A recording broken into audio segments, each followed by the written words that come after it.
Hey guys, we're gonna try this again, not live. So I brought y'all a live video a little bit ago and my Wi-Fi was completely spotty, and when it posted and I went back and looked at it, it was just like splotches of parts of the video and it was terrible. So I deleted it and I'm making you guys a new video, not on Wi-Fi, pre-recorded, so that we can get this right. I wanted to make y'all a video about Ideen mullein. This is one of the most common plants we're getting posts about right now. And some people are posting pictures of lamb's ear and asking, is this mullein? Pictures of comfrey even and asking, is this mullein? And then we have a lot of pictures of mullein and is this mullein? So I thought I would show y'all, make you a video of mullein. I have a patch right down the street from my house. I am in Western North Carolina. It is going into bloom right now. Mullein, it's all behind me and I'll go close up with it in a second. Mullein is a biannual plant. It grows in a basal rosette or a basal leaf pattern, which means all of the leaves shoot up from one center stalk of the plant. When it's in its first year of growth, it will be a rosette on the ground. It'll just be all of these leaves coming out of one central point on the ground, fanning out of one central point on the ground. In its second year of growth, it shoots up a flower stalk so that it can go to seed, and it becomes tall, and all of its leaves are off of one central stalk leading up to that flower stalk. And so we're gonna go a little bit closer and I'll show you what I'm talking about. Now, biannual plants only live for 2 years. And so these plants will only live for 2 years. This is their last year because they're in flower. The first year a biannual plant is alive, it puts on foliage growth.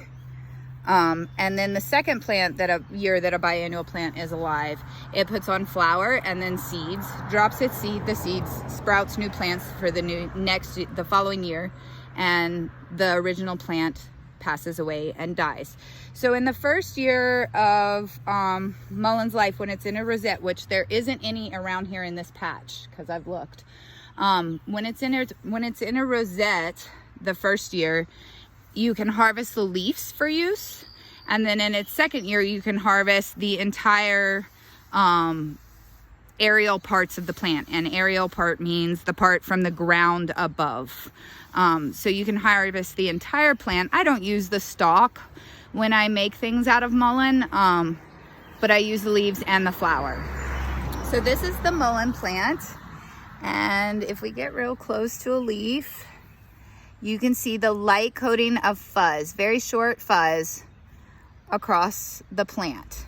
And it's on the back side of the leaf too, where we also have some deep veining leaves. And that back central vein spine is super fuzzy. So it has a nice fuzzy coating on it and it's very soft.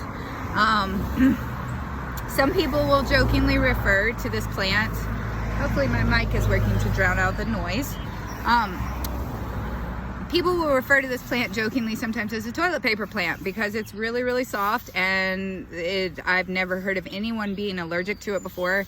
And so if you're in a pinch in the woods and there's some mullein around, or near a clearing in the woods and there's some mullein around, you can pick it and use it like toilet paper. There's many other wonderful uses for it. So this is the flower stalk, and it's not actually flowering yet. It's forming its bud, and it has these little calyxes. And as it flowers, little yellow flowers will pop out of the calyxes up here. So one thing about mullein, I don't know if you can hear, hopefully my mic is drowning some of it out, but I am by a roadside right now, a busy urban city roadside. It doesn't look super urban because our mountain town doesn't look urban, but it is. So mullein likes to grow by the roadside, and this is something to note when you are harvesting it. You don't want to harvest it by the roadside. Why? Okay, well, for one thing, the little furry hairs on this plant have a purpose for the plant. They help the plant collect moisture and dew, so that the plant gets water. Mullein is a very, very hardy plant, and it grows in extreme environments. It will grow in the most barren, dry western sun setting hillside with the most horrible red clay, and it will flourish. And one of the reasons it does so is because of those little hairs on its leaves. Those collect the dew and the fog and help the plant, even when there's drought, to collect water. Well, that also means that when you have cars driving by on the side of the road and they have exhaust pipes, that also lands and the plant also collects that.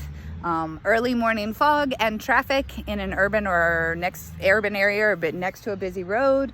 You've got traffic and early morning fog. That fog is mixing with all the exhaust from the pipes. It's landing on the plant and the plant's taking that in.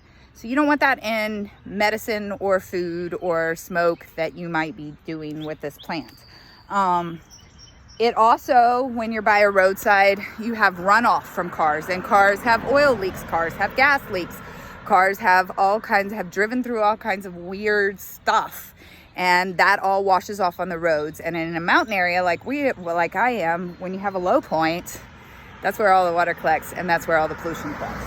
So you don't want to harvest mullein by the roadside. But it is cool when you're learning to identify it and you're first learning to forage to look at the roadsides and see if you can find it, because next to like a backcountry highway, 55 mile an hour, super sunny backcountry highway, that's where you're gonna find mullein. Here in a sunny spot in town where you're getting lots of traffic, that's where you're gonna find mullein. So learning to ID it can be awesome on the side of the road, just don't use it on the side of the road. So I don't know if there's anything more. Oh, I wanted to kind of talk about the common plants that we're seeing people think is mullein and is not mullein right now in their posts. And one of those is lamb's ear. So I'm going to actually post a comment with a picture of lamb's ear in it under this video.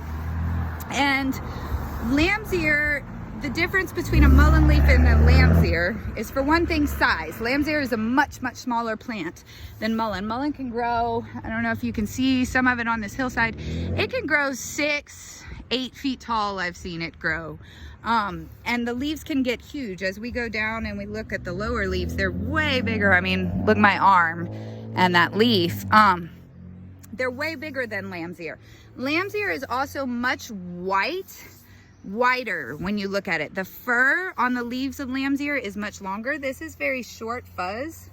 On lamb's ear, it's much longer fuzz. They're both equally super soft. Lamb's ear might even be softer.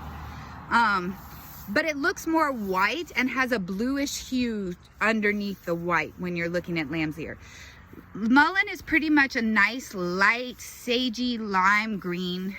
Really looks almost the same green as culinary sage, and the fuzz is very short. Another one that we sometimes are getting is comfrey. So comfrey doesn't even grow in a basal formation, so that's one of the first things you can differentiate comfrey with and mullein by, is that it doesn't grow in this basal single stalk formation at all. Different shoots come up all over the place with comfrey. And so and it also, comfrey has a really deep dark green leaf like spinach does, and its hairs, when you touch comfrey, it's rough. It has hairs that cover the whole thing, but those hairs are really spiky and coarse, and it's a much rougher plant. It almost causes me skin irritation sometimes when I like run my arms through my patch of comfrey. So those are ways to differentiate it from the two that I think we most commonly get it mistaken for. So yeah, so that is my video about mullein. I hope it helps you guys out in identifying it in the wild. I mean, I love this patch. It is so amazing. It's like so healthy. A lot of times I just see one or two on the side of the road, but here in this particular spot, it just really loves this dappled light. Where this road is, it gets wonderful morning light and midday light, and then gets shaded from the evening western sun. So yeah, there's all kinds of other crazy plants in here too that maybe I could point out to you guys. These are small baby pokes. Right here, you can notice the alternating leaf pattern and the single like oval, almost pushing lance-like leaves, but they're more oval. And the purple stem, that's poke. And then we have some vetch in here, some common vetch. And it looks like, I'm not really sure what that is. That looks like some sort of oniony type plant. This looks like a lactica species, wild lettuce species. We could see, I don't see a lot of white sap. I'm not really sure which this one is. I'm not good with those lettuce looking species, but I think this is some sort of lactica. But yeah, that's there. It looks like we've got some invasive periwinkle. This here is a black, possibly a black raspberry that is shooting up right here. There are all kinds of cool wild plants in this little area. So yeah, y'all have a good day. Hope you enjoyed my video. Thanks for spending 10 minutes with me.